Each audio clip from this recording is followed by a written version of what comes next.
بسم اللہ الرحمن الرحیم۔ رسول محترم حضرت محمد صلی اللہ علیہ وآلہ وسلم نے ایک دفعہ زمین پر 4 لکیریں کھینچیں اور پاس بیٹھے صحابہ سے پوچھا، تم میں سے کوئی جانتا ہے کہ یہ کیا ہے؟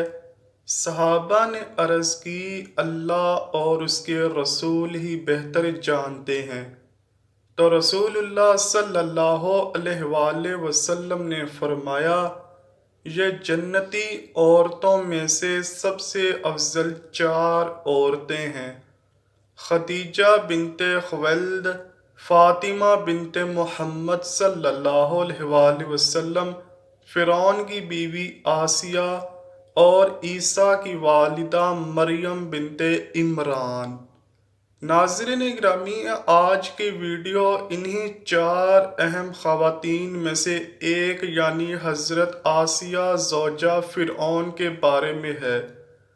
ایسی بابرکت خاتون کے جن کا ذکر قرآن میں اللہ پاک نے یوں بیان فرمایا ہے، اور اللہ نے ان لوگوں کے لیے جو ایمان لائے ہیں زوجہ فرعون کی مثال بیان فرمائی ہے۔ حافظ ابن حجر عسقلانی لکھتے ہیں کہ مصری شاہی خاندان کے بادشاہ ریان بن ولید جو کہ حضرت یوسف علیہ السلام کے دور میں تھے اور ان پر ایمان بھی لائے تھے، ان کی پوتی بے حد حسین و جمیل تھی جن کا نام آسیہ تھا، اور نسب کچھ یوں بیان ہوا ہے: آسیہ بنت مزاحم بن عبید بن ریان بن ولید۔ جب رامسیس II بادشاہ مصر بنا تو اس نے تخت سنبھالتے ہی لوگوں کو عیش و عشرت میں ڈال دیا۔ اس نے یہ فرمان جاری کیا کہ آج سے سارے اسرائیلی قبطیوں کے غلام ہوں گے۔ چنانچہ اسرائیلی غلاموں کی لسٹیں بنا کر ہر ایک گھر میں ان کو نوکر رکھ دیا گیا۔ فرعون مصری لڑکیوں کا بے حد شوقین تھا۔ اس کے تخت شاہی پر بیٹھتے ہی اسرائیلیوں نے اپنی لڑکیوں کو گھروں سے باہر نکلنے پر پابندی عائد کر دی۔ فرعون نے بھی حضرت آسیہ سلام اللہ علیہا کے حسن کے چرچے سن رکھے تھے۔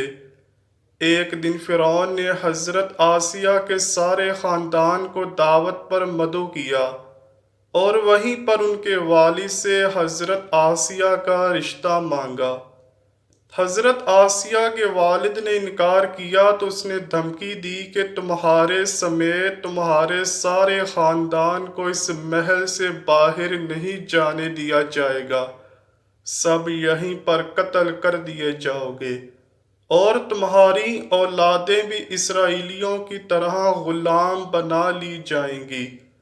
یعنی بادشاہت کے زور پر حضرت آسیہ اور فرعون مصر کی شادی ہوئی۔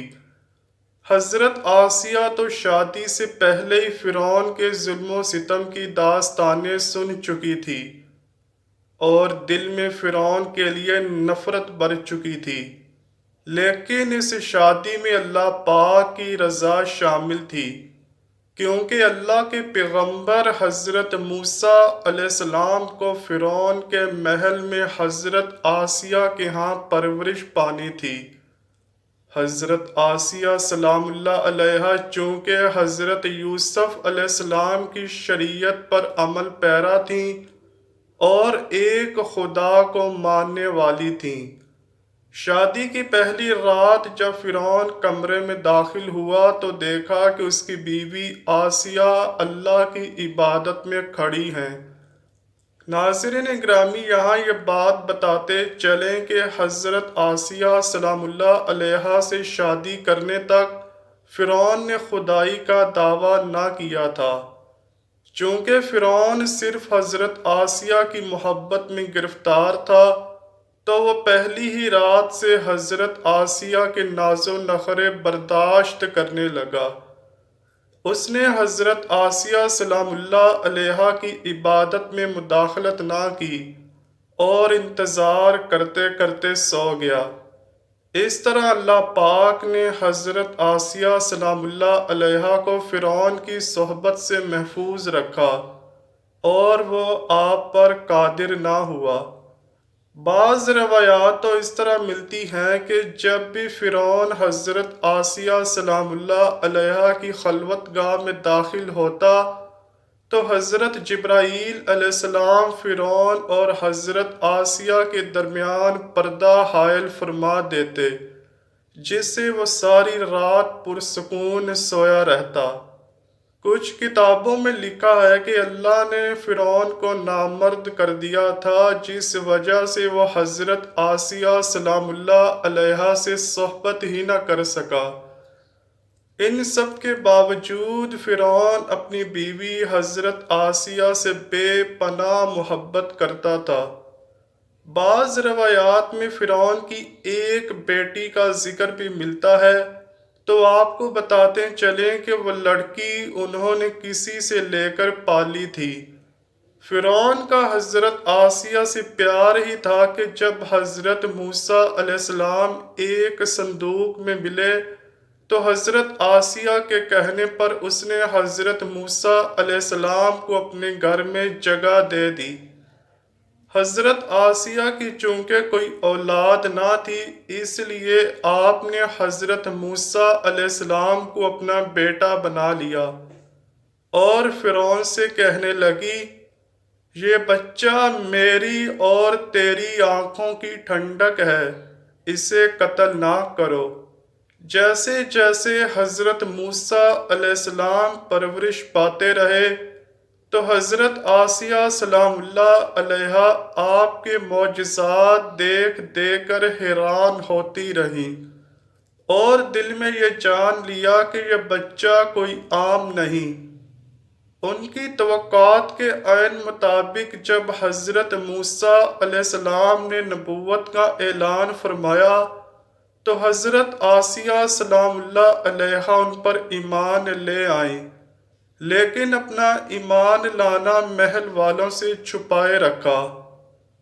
ان کے ایمان لانے کا واقعہ کچھ اس طرح ہے کہ ایک دن فرعون کے دربار میں ایک باندی کو لایا گیا۔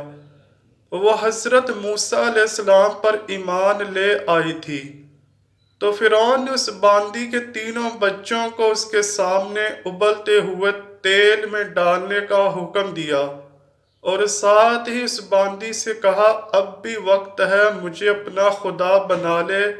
لیکن وہ باندی اپنے ایمان پر بڑی مضبوط تھی۔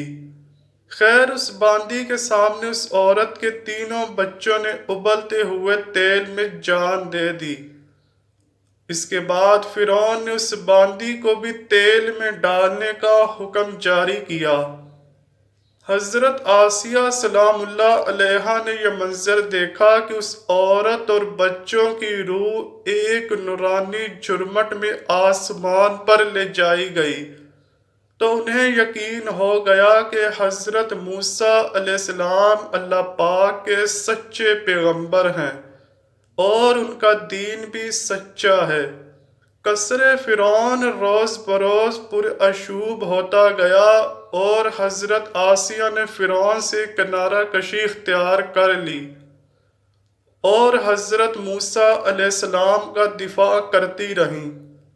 حضرت موسیٰ علیہ السلام کے چاہنے والے فرعون کے سپاہیوں کے ہاتھوں ظلم و ستم کی بھینٹ چڑھنے لگے اور انہیں بے دردی کے ساتھ قتل کیا جانے لگا، یہاں تک کہ فرعون نے حضرت موسیٰ علیہ السلام پر ایمان لانے والے ایک شخص جسے قرآن کریم نے مومن آل فرعون کے نام سے یاد کیا ہے، بڑی ہی بے دردی سے قتل کیا، جس کے بعد حضرت آسیہ سلام اللہ علیہا کے صبر کا پیمانہ چھلک اٹھا اور کھلم کھلا فرعون کی مخالفت کرنے لگی۔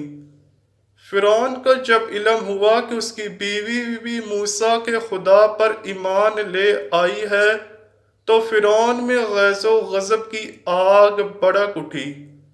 پہل تو اس نے اپنی بیوی کو اکیلے میں سمجھایا کہ اگر میری بیوی ہی مجھے خدا ماننے سے انکار کرے گی تو پھر بہت سے لوگ سرکشی کریں گے، لیکن حضرت آسیہ سلام اللہ علیہا نہ مانی، بلکہ فرعون کو بھی دعوت حق کی تبلیغ کی اور کہا کہ اللہ پاک سے معافی مانگ کر حضرت موسیٰ علیہ السلام پر ایمان لے آؤ۔ بہت سی راتیں اسی طرح جھگڑوں میں گزر گئیں۔ جب محل فرعون میں یہ باتیں ہونے لگیں کہ فرعون کی لاڈلی بیوی ہونے کی وجہ سے آسیہ کو کوئی سزا نہیں دی جا رہی، تو فرعون غصے میں آ گیا۔ اس نے سب سے پہلے مار پیٹ شروع کی اور خود اپنی پاک بیوی کو سزائیں دینے لگا۔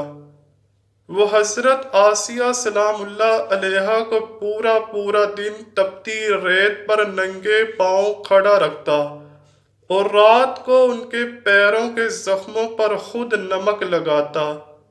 اس طرح کئی دن گزر گئے۔ جب فرعون کو یہ یقین ہو گیا کہ اب حضرت آسیہ کو وہ حضرت موسیٰ علیہ السلام کے دین سے نہیں منحرف کر سکتا، تو اس نے اپنی بیوی کو سخت سزا دینے کا فیصلہ کیا۔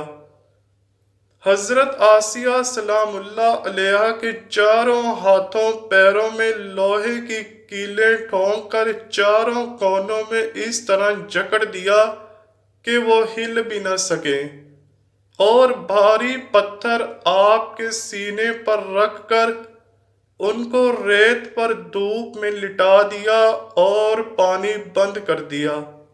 لیکن پھر بھی حضرت آسیہ سلام اللہ علیہا ایمان پر عزم و استقلال کے ساتھ ان مصائب کے باوجود قائم و دائم رہیں اور فرعون کے کفر سے خدا کی پناہ چاہی، جسے اللہ پاک نے یوں بیان فرمایا ہے: اور اللہ نے ان لوگوں کے لیے جو ایمان لائے ہیں زوجہ فرعون آسیہ بنت مزاحم کی مثال بیان فرمائی ہے، جب اس نے عرض کیا کہ اے میرے رب، تو میرے لیے جنت میں اپنے پاس ایک گھر بنا دے اور مجھ کو فرعون اور اس کے عملے بد سے نجات دے دے اور مجھے ظالم قوم سے بھی بچا لے۔ ایک روایت تو یہ ہے کہ فرعون نے حضرت آسیہ سلام اللہ علیہا کی کھال بھی اتروا دی اور پھر ان پر چٹان کو گرا دیا۔ اللہ اکبر! لیکن زیادہ تر مفسرین یہ روایت کرتے ہیں کہ جب حضرت آسیہ سلام اللہ علیہا کو ہاتھ پیروں میں کیلیں ٹھونک کر باندھا گیا تو ان کی روح پرواز کر گئی تھی۔ آپ کا مزار پورے انوار مصر میں ہی واقع ہے۔ ناظرین گرامی، حضرت آسیہ کا اپنے ایمان پر قائم رہنا آج کے تمام مسلمانوں کے لیے مشعل راہ ہے۔ خاص طور پر خواتین کے لیے درس ہے کہ عورت کے اندر بھی اتنی طاقت موجود ہوتی ہے کہ وہ ہر طرح کے ظلم و ستم کے آگے پہاڑ بن سکتی ہے۔ اللہ پاک سے دعا ہے کہ وہ ہم سب کو بے حساب مغفرت فرمائے اور ہم سب کی بخشش فرمائے اور ہم سب کو اپنے پیارے حبیب نبی کریم صلی اللہ علیہ وآلہ وسلم اور ان کی آل پاک کی بے پناہ محبت عطا فرمائے۔ آمین یا رب العالمین۔ امید کرتا ہوں کہ آپ کو ویڈیو پسند آئی ہوگی۔ اگر ویڈیو پسند آئی ہے تو ویڈیو کو لائک کیجئے، شیئر کیجئے اور چینل کو لازمی سبسکرائب کیجئے۔ کمنٹ سیکشن میں اپنی رائے کا اظہار بھی ضرور کیجئے گا۔ ملتے ہیں اگلی ویڈیو میں، تب تک کے لیے اللہ حافظ۔